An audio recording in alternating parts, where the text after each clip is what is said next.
Khan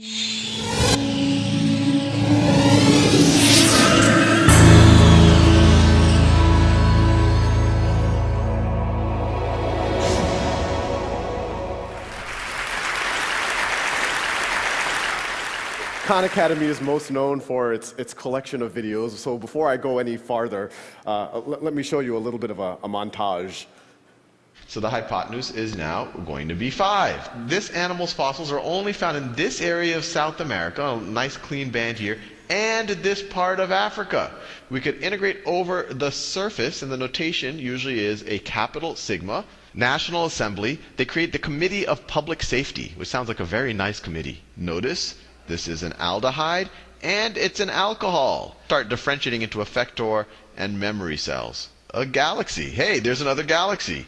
Oh, look, there's another galaxy. And for dollars is their 30 million plus the $20 million from the American manufacturer. If this does not blow your mind, then you have no emotion.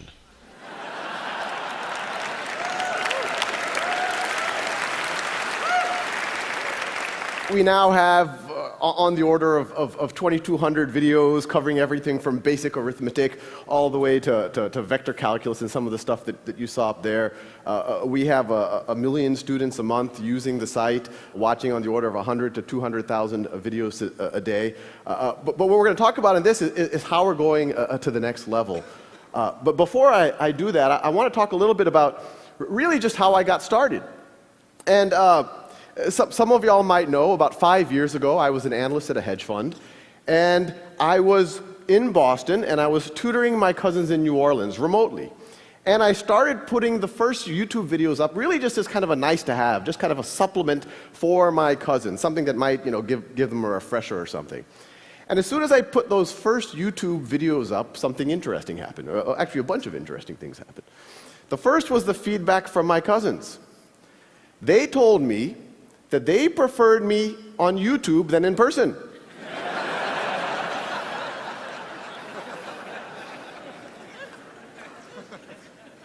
and once you get over the backhanded nature of that, there was actually something very profound there. They were saying that they preferred the automated version of their cousin to their cousin. At first it's very unintuitive, but when you actually think about it from their point of view, it makes a ton of sense. You have this situation where now they can pause and repeat their cousin. Now they can, without feeling like they're wasting my time. They could, if they have to review something that they should have learned a couple of weeks ago or maybe a couple of years ago, they don't have to be embarrassed and ask their cousin. They can just watch those videos. If they're bored, they can go ahead. They can watch it at their own time, at their own pace. And probably the least appreciated, aspect of this is the notion that the very first time that you're trying to get your brain around a new concept, the very last thing you need is another human being saying, do you understand this? And that's what was happening with the interaction with my cousins before, and now they could just do it kind of in the intimacy of their own room. The other thing that happened is, I put them on YouTube just for the, I saw no reason to make it private, so I let other people watch it, and then people started stumbling on it, and I started getting some comments and some letters and all sorts of kind of feedback from random people around the world, and these are just a few. This is actually from one of the original calculus videos, and someone wrote just on YouTube, it was a YouTube comment, "First time I smiled doing a derivative." And let's pause here. This person did a derivative, and then they smiled. And then in response to that same comment, this is on the thread, you could go on YouTube and look at these comments, someone else wrote, same thing here. I actually got a natural high and a good mood for the entire day. Since I remember seeing all of this matrix text in class, and here I'm all like, I know Kung Fu. And we got a lot of feedback along those lines. It's clearly it was helping people. But then as the viewership kept growing and kept growing, I started getting letters from people, and it was starting to become clear that it was actually more than just a nice to have. This is just an excerpt from one of those letters. My 12-year-old son has autism and has had a terrible time with math. We have tried everything, viewed everything, bought everything. We stumbled on your video on decimals, and it got through. Then we went on to the dreaded fractions. Again, he got it. We could not believe it. He is so excited. And so you can imagine, here I was, an analyst at a hedge fund. It was very strange for me to do something of social value. So,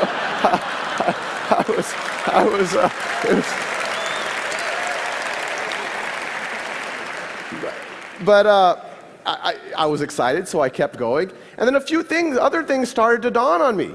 That not only would it help my cousins right now, or these people who were sending letters, but it could maybe that this content will never go old, that it could help their kids or their grandkids. If Isaac Newton had done YouTube videos on calculus, I wouldn't have to. Assuming he was good. We don't know. The other thing that happened, and even at this point, I said, okay, maybe it's a good supplement, it's good for motivated students, it's good for maybe homeschoolers, but I didn't think it would be something that would somehow penetrate the classroom. But then I started getting letters from teachers. And the teachers would write saying, we've used your videos to flip the classroom. You've given the lectures. So now what we do, and this could actually happen in every classroom in America tomorrow, what I do is I assign the lectures for homework, and what used to be homework, I now have the students doing in the classroom. And I want to pause here for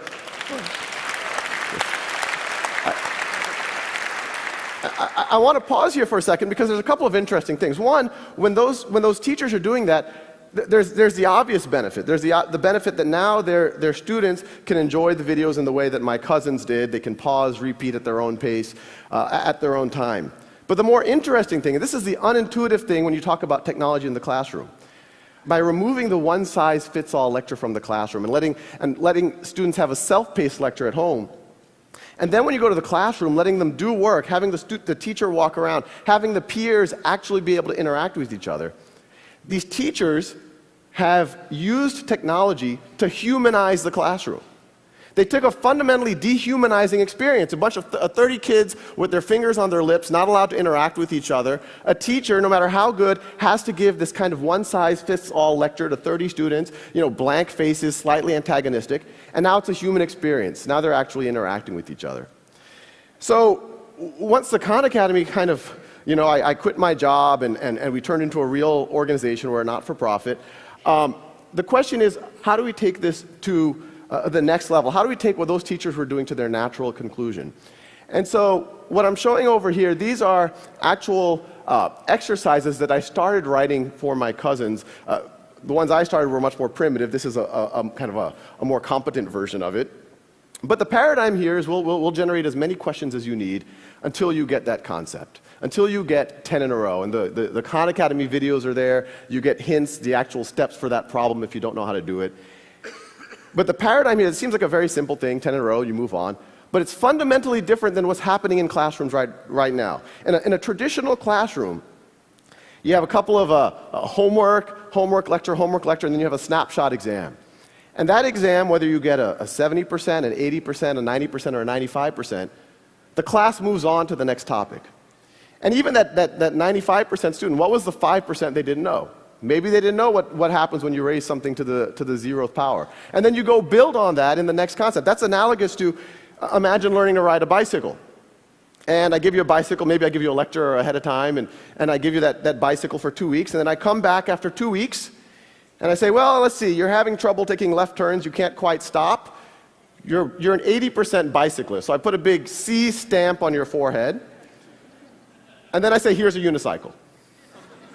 But as ridiculous as that sounds, that's exactly what's happening in our classrooms right now. And the idea is, you fast forward and good students start failing algebra all of a sudden and start failing calculus all of a sudden, despite it being smart, despite having good teachers, and it's usually because they had these Swiss cheese gaps that kept building throughout their foundation. So our model is learn math the way you would learn anything, like the way you would learn a bicycle. Stay on that bicycle. Fall off that bicycle. Do it as long as necessary until you have mastery. The traditional model, it penalizes you for experimentation and failure, but it does not expect mastery. We encourage you to experiment. We encourage you to failure, but we do expect mastery. This is just another one of the modules. This is trigonometry. This is shifting and reflecting functions. And they all fit together. We have about 90 of these right now. And you could go to the site right now. It's all free, not trying to sell anything. But the general idea is that they all fit into this knowledge map. That top node right there, that's literally single-digit addition. It's like 1 plus 1 is equal to 2. And the paradigm is, once you get 10 in a row on that, then it keeps forwarding you to more and more advanced modules. So if you keep, this is further down the knowledge map, we're getting into more advanced arithmetic. Further down, you start getting into pre-algebra and early algebra. Further down, you start getting into algebra 1, algebra 2, a little bit of pre-calculus. And the idea is from this, we can actually teach everything. Well, everything that can be taught in this type of a framework. So you can imagine, and this is what we are working on, is from this knowledge map, you have logic, you have computer programming, you have grammar, you have genetics, all based off of that core of, okay, if you know this and that, now you're ready for this next concept. Now, that can work well for an individual learner, and I encourage one for you to do it with your kids, but I also encourage everyone in the audience to do it yourself. It'll change what happens at the dinner table. But what we want to do is use the natural conclusion of the flipping of the classroom that those early teachers had emailed me about. And so what I'm showing you here, this is actually data from a pilot in the Los Altos School District, where they took 2 5th grade classes and 2 7th grade classes and completely gutted their old math curriculum. These kids aren't using textbooks, they're not getting one-size-fits-all lectures, they're doing Khan Academy, they're doing that software for roughly half of their math class. And I want to make it clear, we don't view this as the complete math education. What it does is, and this is what's happening in Los Altos, it frees up time. This is the blocking and tackling, making sure you know how to do a system of equations, and it frees up time for the simulations, for the games, for the mechanics, for the robot building, for the estimating how high that hill is based on its shadow. And so the paradigm is the teacher walks in every day, every kid works at their own pace, and a teacher this is actually a live dashboard from Los Altos School District, and they look at this dashboard. Every row is a student. Every column is one of those concepts. Green means the student's already proficient.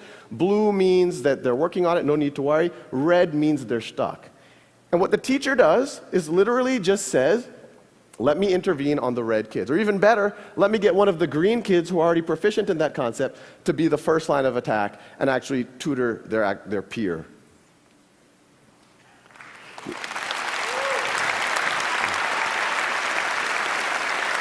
Now, I kind of come from a very data-centric reality, so we don't want that teacher to even go and intervene and have to ask the kid awkward questions. Oh, what do you not understand, or what do you do understand, and all of the rest. So our paradigm is to really arm the teachers with as much data as possible, really data that in almost any other field is expected if you're in finance or marketing or manufacturing. And so the teachers can actually diagnose what's wrong with the students so that they can make their interaction as productive as possible. So now the teachers know exactly what the students have been up to, how long they've been spending every day, what videos have they been watching, when did they pause the videos, what did they stop watching, what exercises are they using, what have they been focused on. The outer circle shows what the exercises they're focused on, the inner circle shows the videos they're focused on. And the data gets pretty granular, so you can actually see the exact problems that the student got right or wrong. Red is wrong, blue is right. The leftmost question is the first question that the student attempted. They watched the video right over there. And then you could see eventually they were able to get 10 in a row. It's almost like you can almost see them learning over those last 10 problems. They also got faster. The height is how long it took them. So, when you talk about self-paced learning, it makes sense for everyone. In education speak, differentiated learning. But it's kind of crazy what happens when you actually see it in a classroom. Because every time we've done this, in every classroom we've done, over and over again, if you go 5 days into it, there's a group of kids who've raced ahead, and there's a group of kids who are a little bit slower. And in a traditional model, if you did a snapshot assessment, you say, oh, these are the gifted kids, these are the slow kids. Maybe they should be tracked differently. Maybe we should put them in different classes. But when you let every student work at their own pace, and we see it over and over and over again, you see students who took a little bit extra time on one concept or the other, but once they get through that concept, they just race ahead. And so the same kids that you thought were slow 6 weeks ago, you now would think are gifted. And we're seeing it over and over and over again. And it makes you really wonder kind of how much all of the labels, maybe a lot of us have benefited from, were really just due to a coincidence of time. Now, as valuable as something like this is in a district like Los Altos, our goal is to use technology to humanize, not just in Los Altos, but kind of on a global scale, what's happening in education. And actually, that kind of brings an interesting point, is that, a lot of the effort in humanizing the classroom is focused on student-to-teacher ratios. In our mind, the relevant metric is student to valuable human time with the teacher ratio. So in a traditional model, most of the teacher's time is spent doing lectures and grading tests and whatnot. Maybe 5% of their time is actually sitting next to students and actually working with them. Now 100% of their time is. So once again, using technology, not just flipping the classroom, you're humanizing the classroom, I'd argue, by a factor of 5 or 10. And as valuable as it is in Los Altos, imagine what that does to the adult learner who's embarrassed to go back and learn stuff that they should have known before going back to college. Imagine what it does to a street kid in Calcutta who has to help his family during the day, and that's the reason why he or she can't go to school. Now they can spend 2 hours a day and remediate or get up to speed and not feel embarrassed about what they do or don't know. Now imagine what happens where, we talked about the peers teaching each other inside of a classroom, but this is all one system. There's no reason why you can't have that peer-to-peer tutoring beyond that one classroom. Imagine what happens if that student in Calcutta all of a sudden can tutor your son, or your son can tutor that kid in Calcutta. And I think what you'll see emerging is this notion of a global one-world classroom. And that's essentially what we're trying to build. Thank you.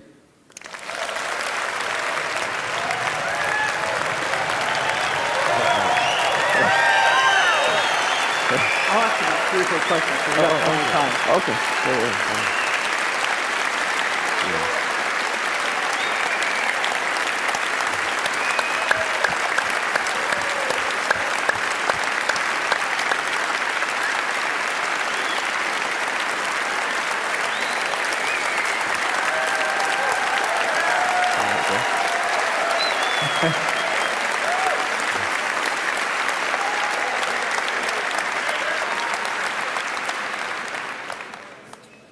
I've seen some things you're doing in the system that have to do with motivation and feedback, energy points, merit badges.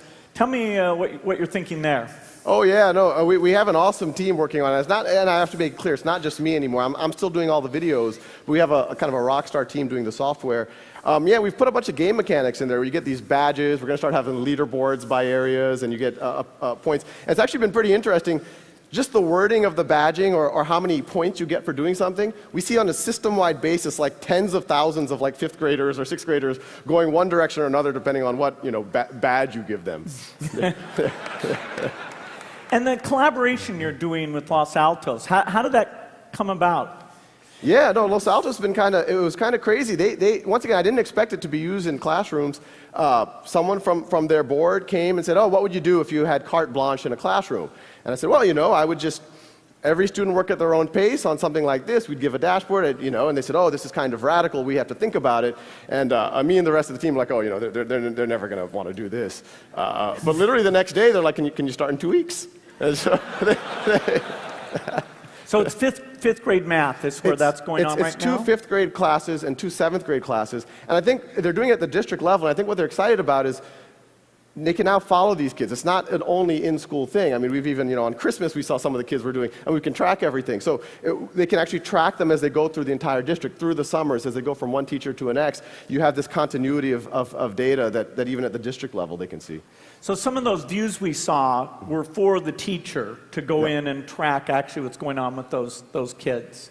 So you're getting feedback on those teacher views to see what they think they need? Oh yeah, actually, most of those were kind of specs by the teachers. We made some of those for students so they could see their data, but we have a very tight design loop with the teachers themselves, and they're literally saying, hey, this is nice, but I like that focus graph. A lot of students said, a lot of the teachers said, I have a feeling that a lot of the kids are jumping around and not focusing on one topic, so we made that focus diagram for them. So it's all been teacher driven. It's been pretty crazy.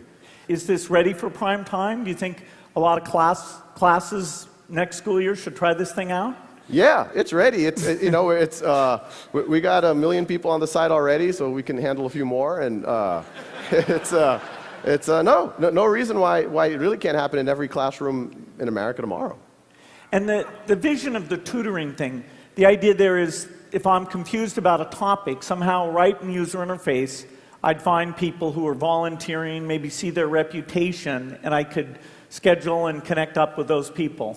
Absolutely, and this is something that I recommend everyone in this audience to do is those dashboards that teachers have, you can go log in right now and you can essentially become a coach for your kids, your nephews, your cousins, or maybe some kids at the Boys and Girls Club. And yeah, you can start becoming a mentor or tutor really immediately, but yeah, it's all there. Well, it's amazing. I think you've just got a glimpse of the future of education. Thank you. Oh, thank you.